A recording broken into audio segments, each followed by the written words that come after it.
Singaculanga nje bantwana basekhaya. Mandibulise kuqala komama kwikomiti, omama bonke abamelwane, ndize apha kulo Lazaro ndithi ntwini uhlanga nonehlanga zithobeni ngoko phantsi kwesandla esinamandla sikaThixo ukuze kuthi ngexesha elifanelekileyo khona apho liyakuphakanyiswa. Mandinibulise ngegama elikhulu wethu uYesu Kristu ngolwenu bazali. Bethuna khange ndizimisele entweni, kodwa ke kuye kuthiwe ungumama yiba nento nje noba uyithathe phi kanjani. Ilizwe esathi sincokole nalo ngalo kubantwana balapha ekhaya nathi ngokunjalo, ngoba ezimini ezinje ayibi yile family yodwa eva kabuhlungu, nathi zisicingisa throwback, zisicingisa emva, nathi siyazithuthuzela nathi ngokunokwethu. Sizayifumana phaa kwiindumiso zikaDavide chapter 37 uvesi ngu-5. Isihloko ndaba sithi uYehova uyabalondoloza abakholosa ngaye, abangendawo bayakutshabalala. Sihloko ndaba sethu ize uvesi 5 athi yiyekele kuYehova indlela yakho, ukholose ngaye ngokwenzela.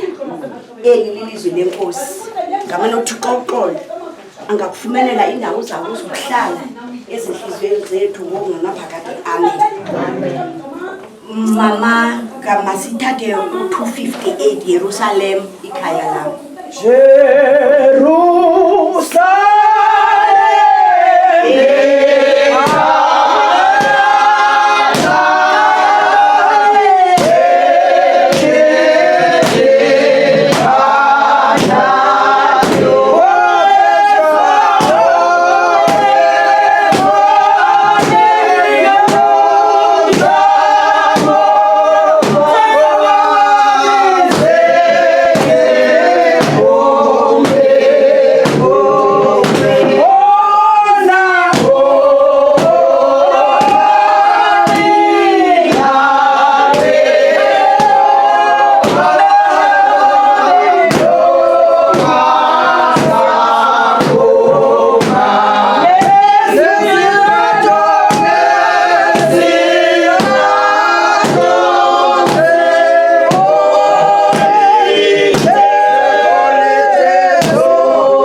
37 verse 5 yekele kuYehova indlela yakho ukholose ngaye ngokwenzela.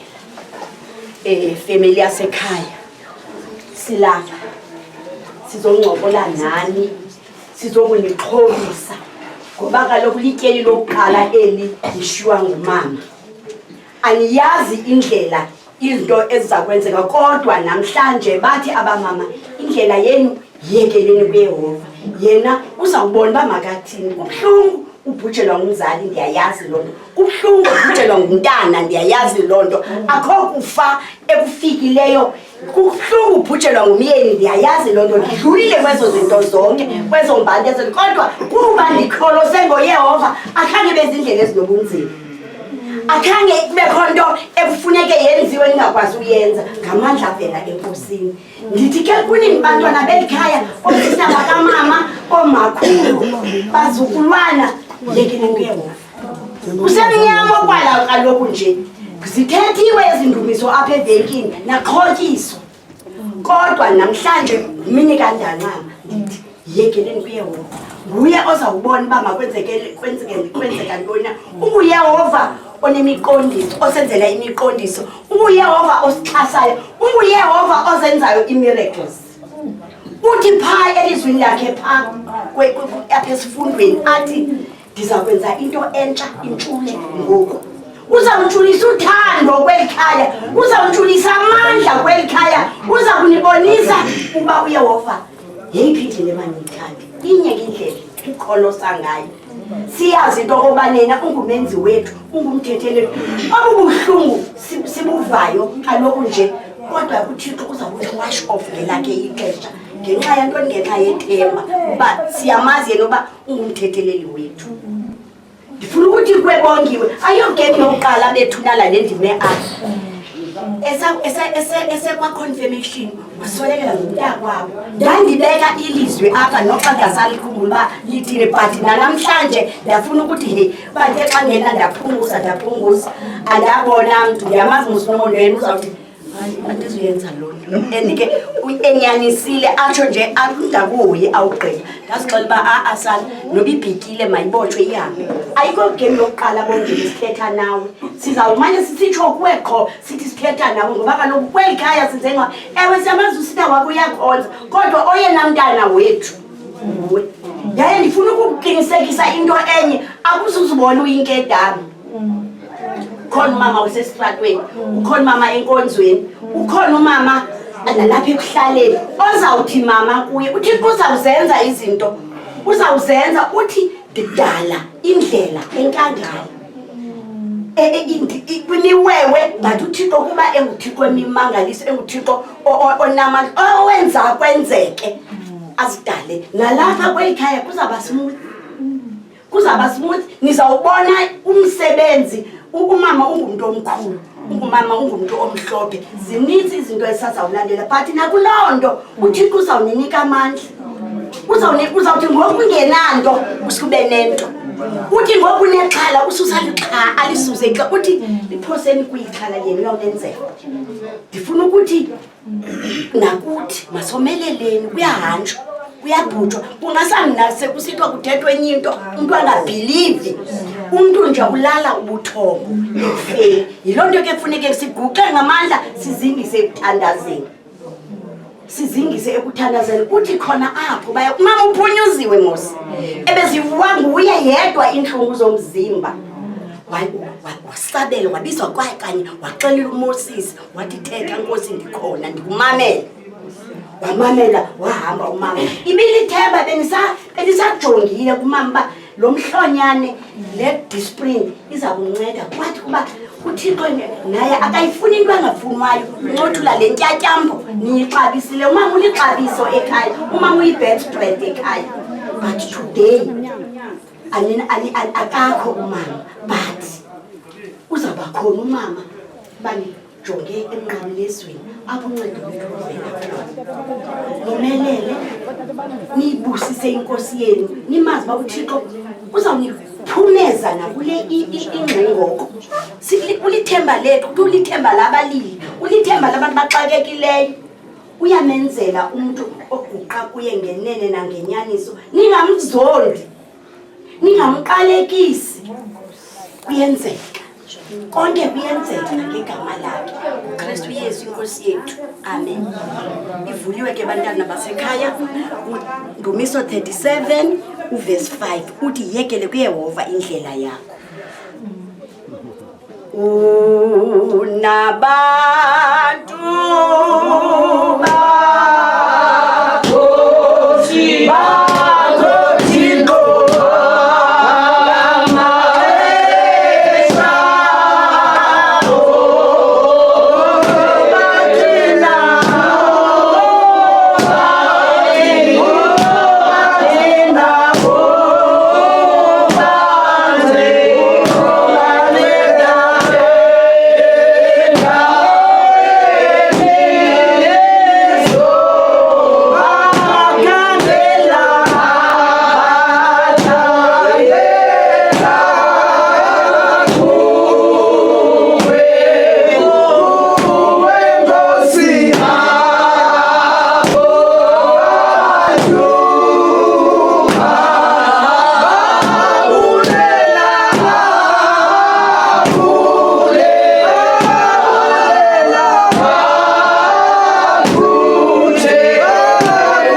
ndizibuyisele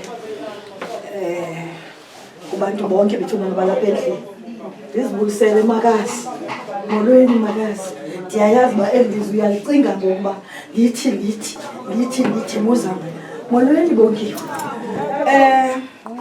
Akho nento ebhetele endizayithetha mama ngoba uyigqibe yonke. Qha ndinento ethi usathana makangathathi indaba kule nto uba umama esithi ivuliwe. Xa wena umamakho ekushiya endaweni, umamakho ebengabi inkonzo, ebeligqirha kodwa wakhombisa inkonzo ngoba awusukanga wazazela into yobana khambe ngixabashe ndibheke enkonzweni. Ingqeqesho yalapha kamama yento yobana mntana ilayini ihamba ngolu hlobo, ndiyeke mna ndihlale apha, hamba ngolu hlobo. Wazenzela izihlobo mntana sekhaya, wazenzela izihlobo nangoYehova lo uthi yiyekeleni kum indlela zasenza. Xa uThixo ke ngoku esicela ithembisa ngolu hlobo esithi yekela into yonke kuye, naba bantwana bagcwalisele endlu uza kuncedisa uThixo. And at the end of the boys banamandla, baza kubona into yobana hayi umama, ngoba umama kaloku nanku umama, wena ubungusisi, bazawungaba nendawo zofuna ungathi bafuna uphucuka, bafuna ungakuhoyi xa uthethayo. Uyekele kuThixo, uguqe mntana sekhaya, uguqe ngedolo uthi nangoku kaloku ngoba ilizwe libi emhlabeni. Abantwana sithi mababheke esikolweni, babheka bayanxaxa benza ezabo. Uguqe bonke, uguqe ngakumbi ngoba kaloku funeke ubakhulisile, bagcwalisa balala nalapha ezi-dining room. Kodwa ke ngoku uThixo uyayazi yena why ekuqonda into yobana khabe mani ndisuse konke. Le ntombazana mayikhe izibone into yobana le ndima iyithathileyo into yobana imnandi kangakanani. Kumnandi uhamba nto jonga ndandicimba into yobana anamama anantoni kanene ndizawuthini. Andiqondi nalo mzi bayinto erayithi le ndawo, siyakuthanda ukwenda. Nditsho ngaxa ndithetha uba akuthanda ukwenda ngoba uThixo benzazumela ndithenge into ethile ndithi ngoba ndiyaphangela. Ubani uThixo yena zakhe izinto zenza ngelayini yakhe, ngohlobo lwakhe, ngexesha lakhe. Uyawuthi xa usathi hayi kwathi kuthi, uthi xa uthi xa kuthi hayi mama bendisithi nje mandithi she akho nento yobana ukho ntoni. Enkosi mama. Sakhangela Candela,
Ndibulise kumama usibekele ilizwi, ndibulise kumama bonke abakhulu, ndibulise kuwo wonke umuntu lapha, ndibulise kule family yasekhaya. Ndibabulisa ngevesi eyodwa, ndifuna ukuthi mkhululeni izithandela nimbeke umama yokuqina. Kweli lizwi libekwa ngumama namhlanje uthi kholosa ngoYehova, yonke indlela yakho uyekele kuYehova, yena uyawukwenzela. Ibingenile imithandazo kweli khaya, zangena intshumayelo, angena amazwi othuthuzela. Kodwa namhlanje imina yodwa ekungathi ndingacaphula kwivesi ethi izinto ezindala zidlule, zonke zisuke zabatsha. Intshalo emini ingathi yilaa mini yokuqala babesiva ngayo isithonga. Ndifuna ukuthi ke family yasekhaya, kholosani nibambelele kuYehova. Yena wawunenzela lula kulo mthwalo nikuwo namhlanje. Ubhikicile umama endleleni, wafana nomama uRuthe.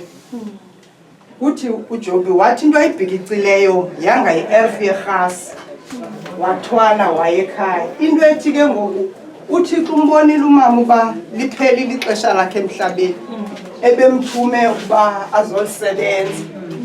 Wawuthwala umthwalo wakhe umama wagoduka. Uthi umama ungamlanda, sonke siyadlula. Uthi naye udlulile apha, sonke sizawudlula.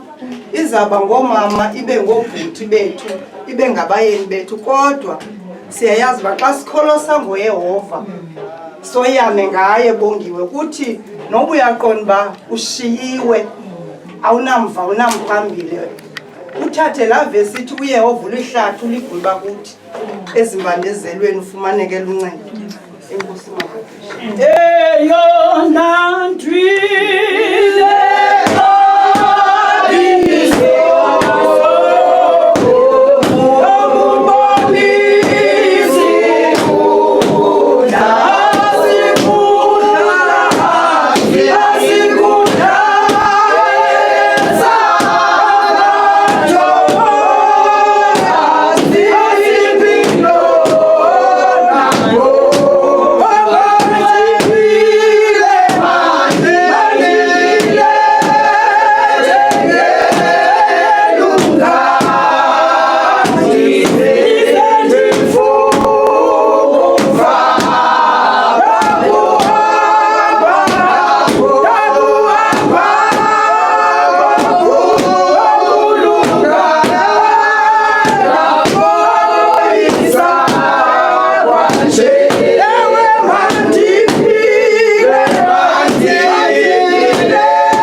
omama abalapha endlini kwigumbi lakuloLazaro, abantu bonke abalivayo ilizwi lam,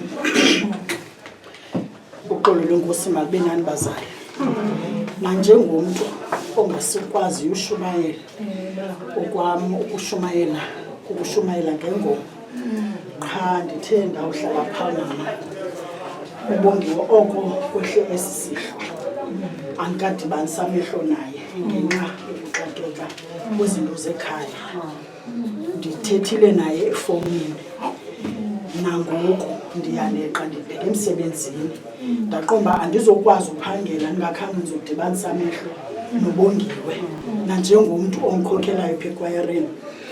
Bongiwe sisi, oomama bathethile, inxeba lona linzulu, asoze siphosise thina bantu esilazi inxeba lomkelwa ngumzali. Ngoba xa umkelwa ngumzali ingqondo iba ngathi iyashukuma, ndifuna ukuthi sisi umama ukushiya endaweni ekushiya endaweni nje uqanga kumbi ngamadolo ukholose ngoThixo ngoba xa ushiyeke nabantwana umthwalo uye wongezeleke phezukwakho kodwa ke ukuba uhleli noThixo wangene ngontsini yakho waxelela uThixo Thixo ngoku lo muntu bendayame ngaye umkile kushiyeke mna ndicela unipha amandla uzungajiki sisi kuba xa ungenamzali bazawuthi abantu hayi sizawubajonga ukhangela ube sengxakini ubhekabheka ungaboni namnye uzixelele into yobana ndim nabantwana bakamama notatam uThixo uza kunika amandla noba bakhona omakazi baneengxaki zabo banezinto zabo uzungabheki iliso lakho kubo iliso lakho malibheke kuThixo yena engumbangi nomgqibelisi wokholo lwakho akho nto ndiza nayo ke bazana njengomuntu ongakwazi ukushumayela qha into ebendiyizisa kudibanisa amehlo am nobongiwe angathi xa bona eholweni umphumama umdlango abona umama umdlango engekho kuba kaloku sixelengela inyama sifuna ukuphila ezantsi elizweni ukuze izinto zikaThixo zihambe ngendlela enkosini bazana Sibuyo indlela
Andivuselelekile ke ndicula le vesi ucule ngale chant ngoba yayiculo likamama ichanti yakhe okokuqala mandiqale ndibulise bekunyana emntwini wonke inkunzi olapha kwaLazaro ndifuna ukuthi unimama uMdlankomo abashiywa ngabazali umninzi bongeka umuntu washiwa ngumzala kakhulu abashiywa mhlawumbi babini okanye mnye osenomzalikazi mna zange ndimneso wami mama ndandisela itshijazana eliphangelayo ndiqala iholideni ndipakishile naza isuitcase zam ngasemnyango ndihamba ndiya kuye eKapa phela kuye iholideni ngafika ekuseni ubrother wam endizemva kwakhe i-first born udicide uba ayogqitha kumama phambi koba phangele isizathu akho mntu uyaziyo kanti uThixo uyayazi wafika ufika kwakhe wathi ukhosile mntanam ufike endiphunge enzelana iti zangayiphunge loo wawa abe kuphelile wafika wasetifya bed ekhote skill uxelela mna ngomzalikazi ongazange wamnika nePanado ngaseseke ngokweza suitcase hleka ngisezampahla ngifaka nezomngcwabo bazali bami ngizothi akuhlangana ingehliyo ziyenzeke ezi zinto uzibalisile umama osiphathele ilizwi uba yena selevela kwezi zigaba zokuswelekelwa hayi ke emva koko mama uMdlankomo siba yi-9 mosekhaya bagexeka abantwana basekhaya bancinci kunam soke sibayi-4 ubuhlungu kukuswelekelwa bazali bami iphikane lelevesi ithi yiyekele kuyehova indlela yakho ukholose ngaye wokwenzela I'm sure mhlawumbi I don't know mhlawumbi yayishunyayelo levesi ngoba ndihleli ndikholose ngaye abantwana basekhaya bancinci kunami kodwa mna ndisahleli ndisaphila mna mhlawumbi ke ndikholose ngoyehova yabona le ayithethayo athi mna bendizawuthi elandi ithi hayi nothi mna uyaphosisa bendibeke ivesi apha oyiwe ndiqonda uba uba kuthiwe mandizothuthuzela iphaa Isaiah chapter 41 verse 10 ndiza kukomeleza zikusize amandla am asindisayo akuchase akukhusele I think omama sebeyithethile yonke le vesi bayithethile omama abasukayo hlale ke mntana sekhaya bonke uba sizawubhekisa kuwe isikakhulu ngoba nguwe esimaziyo kule ndlu nguwe esimaziyo hlala ke sisi ndithande omnye umama esithi uze ungatyhafi ngoba siza kuhleka injaba nosathane uzawungena kuwe azame ukukujika kulaa nto ubuyiyo uzuphinda uphume ngalaa gate uhambe ujonge Charles uhambe ujonge Charles uyowukhonza njengoba ubuqhele ukhonza uphume ngala gate uhambe uye kule mizi ubukade usiya kuyo xa yehlelwe zizinto ngoba ndiqonda ubukhona umzi ubungawuhambi andiqonda ubukhona umzi ubungawuhambi owehlelwe sisehlo esinjena sishiya loo nto ke sisi sizokomeleza sizothi kuwe uThixo abe nawe akusikelele ngoYesu Kristu Nkosi yami amen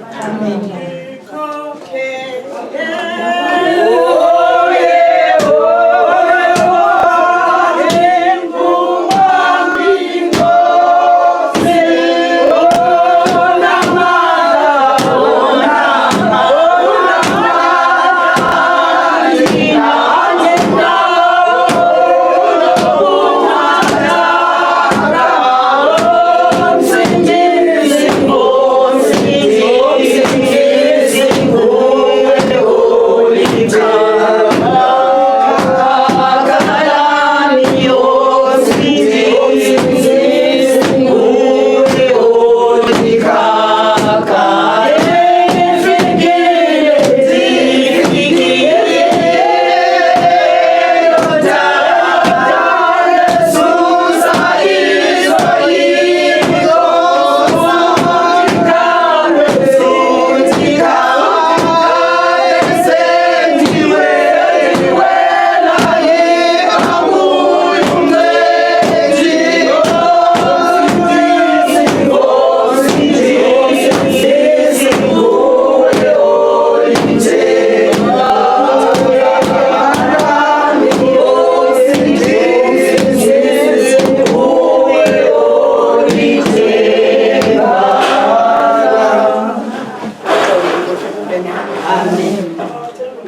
Ntasa ndithi mandivule umlomo. Yes. Apha eBhayi.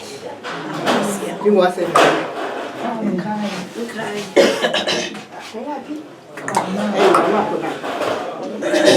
Emaseleni kuNtseshe ngokuzalwa kwaKhothane eMbangweni kwaMatshingana. Intombi yami eswelekileyo. Ndinexhala loba ade ayobekwa ndingakhange uvule umlomo. Yaba netyala.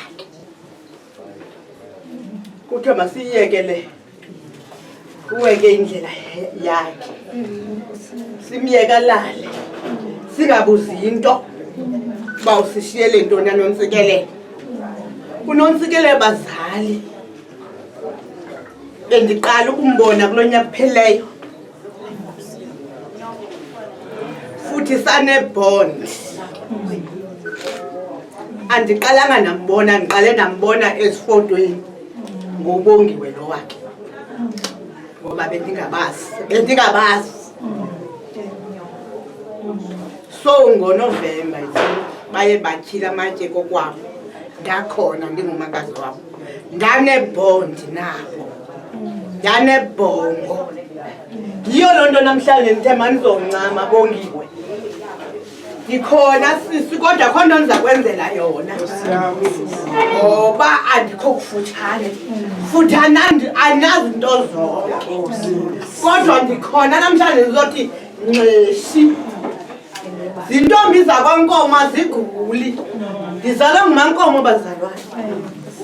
Ndathi xa ndifika pha ndathi andizanwa ndiyintoni nakwaNomatyenge ngoba umama ngumaNkomo. NdinguMamaduna, intombi yami. Ndangazazi noba ndiyintoni. Kodwa bonke uThixo uzungavilahli ndiyabona. Unebhondi noThixo. uThixo kalahlwa. Uzungamsizi uThixo. Uzuncamathele kule ndawo sowuncamathele kuyo. uThixo uza kunceda. Nami umama wakhe azangagule wathi wayisuka eDuwa wadlula ebhasini wayikhwele kuyo. Abagula abantu bakwaNkomo umfazi wayendikhulisile yayingumaNkomo zangagule naye. Uxolo lenkosi malibelana. Namhlanje ndizothi ngxeshi. NoNtsikelelo hamba kakuhle masikane. Hamba kakuhle Nkomo yengu. Asibuzi into uba kutheni ulele kule ndawo. Ngoba yonke into inexesha layo. Kuthiwa likhona ixesha lokuhleka. Likhona ixesha lokulila. Sikwela xesha lokulila ke ngoku. Kodwa zonke zizavula. Futhi noNtsikelelo ndiyakuyeleza namhlanje uzumjonga ubongiwe. Ngoba sikholela kuloo nto uba akalalanga. Akafanga ulele. Uzawuzenza zonke izinto ebezishota nebezishiye esithubeni. Onguzomelele kuThixo ngoYesu Kristu Nkosi yethu. Amen. Themba lini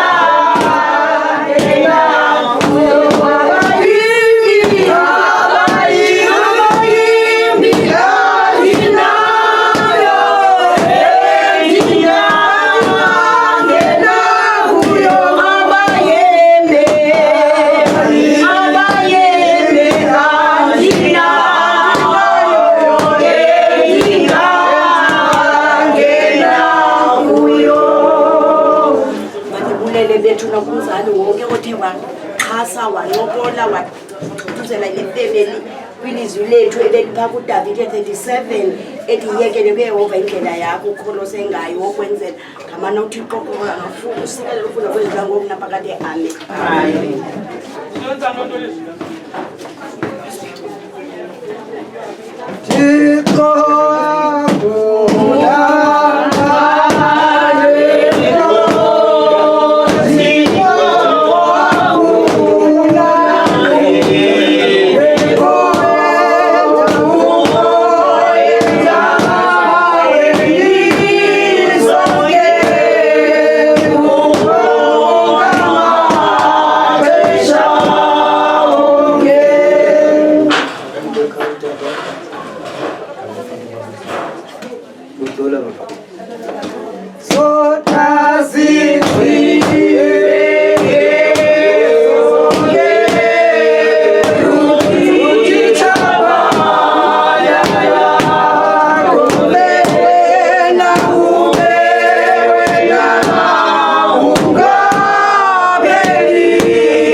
ixesha ke salinika abantu bethuna abafuna umbona umama bambone. Awucela into abasebengena bamjikele so right bayogama enyango basa. Silungile nanjalo. Ya, kulungile nanjalo. Ungamvula ke tati. Choke ma. Bonke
Zulu yemfihla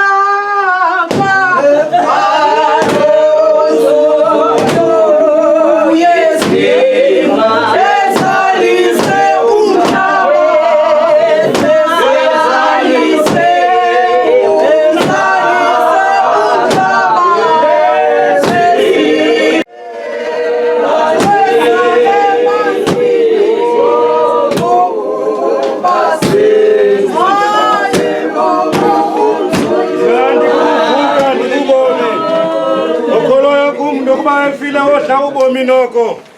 Nosuba esidla ubomi ekholwa kuma kasayi kuze afe. Uyingcwele uyingcwele.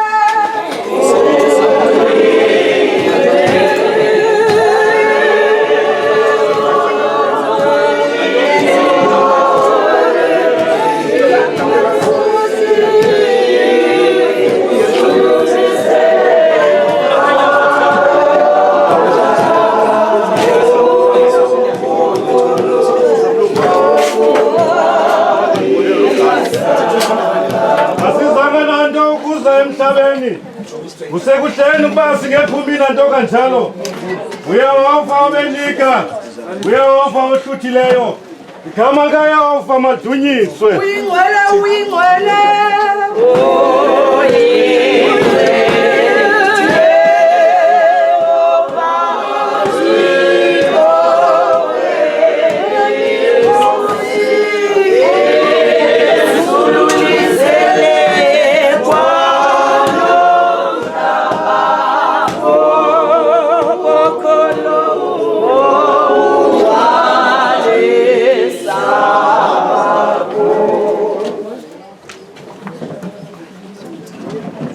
Ngoku sizaqala le nkonzo yasenkundleni. Andiyazi ke noba ifemeli yonke seyiphelele. Khawuvume ke nje ivesi lenye ke mama sikhawuleze silindele ifemeli iphelele. Jerusalem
Sizawuqala le nkonzo yasenkundleni.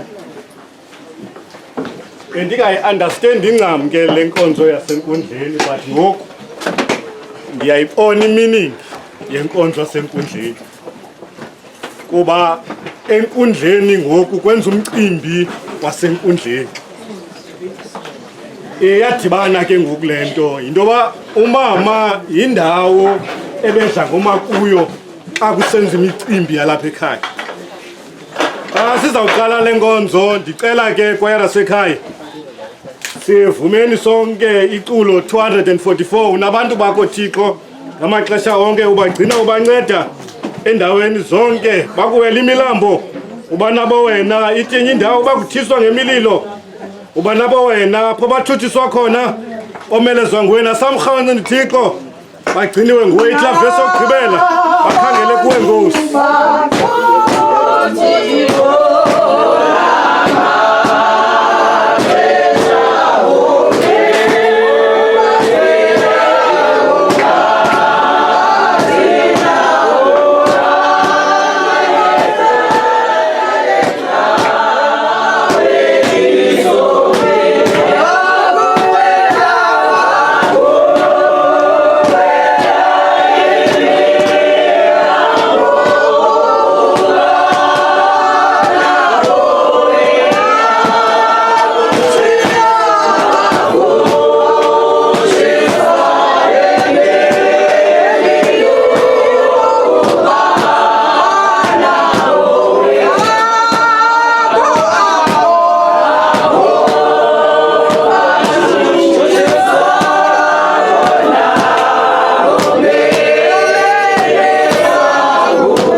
simcele uba uClass athethe noThixo.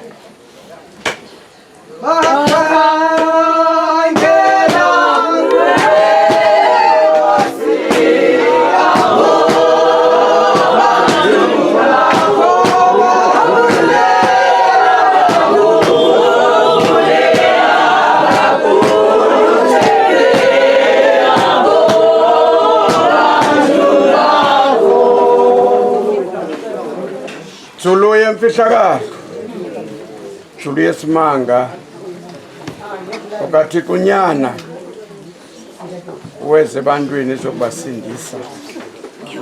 Thixo olungileyo, Thixo wokhokho bethu, mdali wento zonke, umane uthi kulungile ekugqibeleni wenza umntu nakuye wathi kulungile. Thixo olungileyo, imini intle iqhahile. Nanzi le family yonkomo nomaduna. Thixo namandla amahle. Silapha kule nkundla. Moyo oyingcwele. Siyakucenga. Siyakubongoza, siyakudumisa. Moyo oyingcwele. Naligqirha loMzantsi Afrika. Thixo olungileyo elingene ezinyaweni. Thixo namandla onke legqirha lokuqala uDukwe. Intombi emnyama kumlambe Omo kumantla Afrika. Thixo olungileyo wathi xa ebizwe entlango yedwa. Thixo namandla onke aza abantu bazokumbukela le ntombazana emnyama. Thixo namandla onke sithi ke Nkosi elungileyo iingcambu bezisebenzisa zokunyanga abantu. Thixo olungileyo bezilanda moyo oyingcwele ezantsi kwiingcambu zomlambo nasehlabathini lelizwe namhlanje ushiya ngasemva. Hamba naye ke Nkosi bathi abantu bebaphilisa kobubomi. Thixo olungileyo baphile ngonaphakade. Uzawubuya ngokomoya akazokumkapha kuba efile nje usathetha. Thixo olungileyo ile nto nangoku kuthiwa njengegqirha sibona inkomo yakhe imkhapha bamakongena phakathi kwamagqirha angemi umgama enze umsebenzi wakhe kunye namagqirha. Sikelela ke Nkosi, sikelela moya ingcwele konke kwenziwa apha kule nkundla ngoku nangonaphakade. Amen. Dumisani uYehova.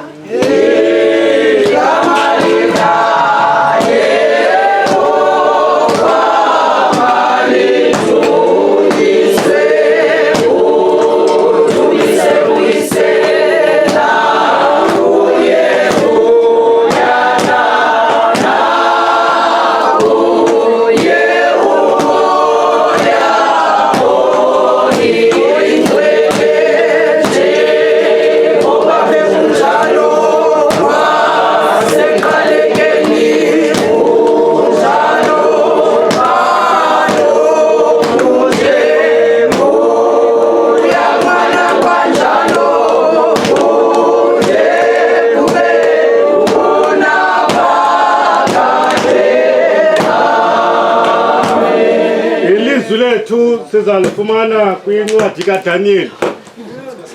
Incwadi kaDaniel chapter 3. Ngicela ke ninixolele ke vice wami ngizawufunda nje ivesi zimbini. uDaniel chapter 3 sawufunda kuverse 17 no18. Isihloko ndaba sithi uShadrach noMeshach noAbednego bayala ukuqubuda kumfanekiso.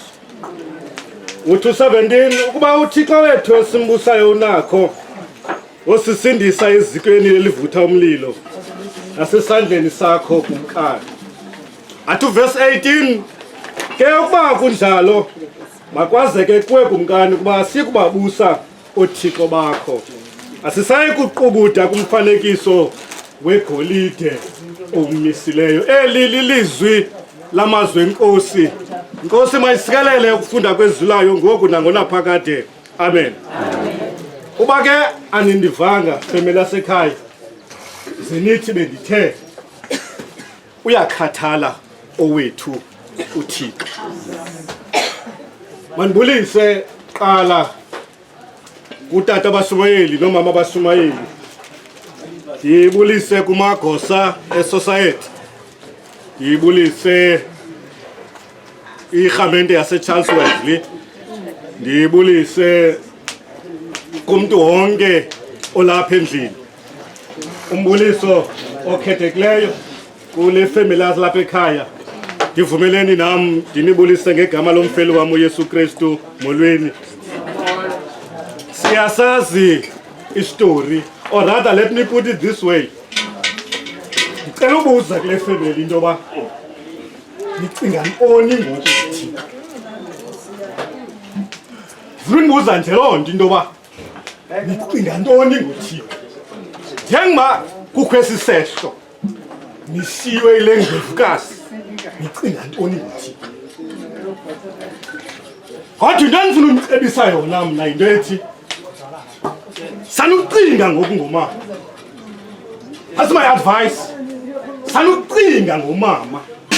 Umntu ekumele uba nicinge ngaye ngoku ngumntu onokwazi umkuyisa umama. Not nicinga umama, but cingani ngomntu okwaziyo umkuyisa umama. uShadrach noMeshach noAbednego enza loo nto. Into abasuke bayenza bathi zakhawuleza emveni uba ukumkani efleka umbone mos umntu okwipower. When he flexes his muscle ufuna uziva ngoku into yoba ndiphethe. Sayazi mos nathi loo nto apha emsebenzini yenzeka nasecaweni, yenzeka naphina umntu ophethe afuna ukuflexa muscles zakhe. But apho ukumkani wenza loo nto uthi wonke umntu la ukhala ixilongo awazoqubutha apha esithixweni. Yabona ke nani ke family lasekhaya seningayenzi impazamo yokuqubutha apha ekufeni. But uMeshach into abayenzayo athi kumkani asizoyenza le nto uthi masiyenze. Kwaye kumkani asikhathali noba owethu uThixo akasiseyivanga kule meko, but into asoze siyenze uguqa kwisithixo. Yenzeka loo nto kweli thafa laseDulo. Ndithanda impendulo lamadoda. Yabona ke nxa uconfident, xa une-self-confidence uqinisekile ngawe awujiki. Seningajiki ke nani family lasekhaya ngokuba kwale ndlovukazi. Athi asikhathali kumkani noba ungasifaka kweli dangatye lomlilo, asikhathali kumkani. But into endiyibonayo ke ngokapha into yoba la madoda amabini yinto yobana ane-unconditional faith kuThixo, ane-commitment kuThixo, awajiki noba imeko ayibavumeli. Ndifuna ukuthi ke nani seningajiki na, seningajiki. Bathi bawaphosa ezikweni lomlilo wabonisa umango kumkani, waprofeta ukumkani, wathi basingafakana na abantu abathathu na. Kodwa ngoku ndibona amadoda amane waprofeta ukumkani, wathi ngunyana kaThixo lo. Yabona ke nxa ndigqiba vice seningayenzi le mpazamo, seningayenzi impazamo ileta iphuncuke emlonyeni. Kwakukho inja edla ngothunywa lenja, le nja kwakudla ngokufaka ileta apha emlonyeni ihambe iyogrosalela lo mama le nja, kufakwe le leta apha emlonyeni ihambe inikwe izinto kule venkile. Xa iphinde ibuya iyothula ezi zinto kumniniso.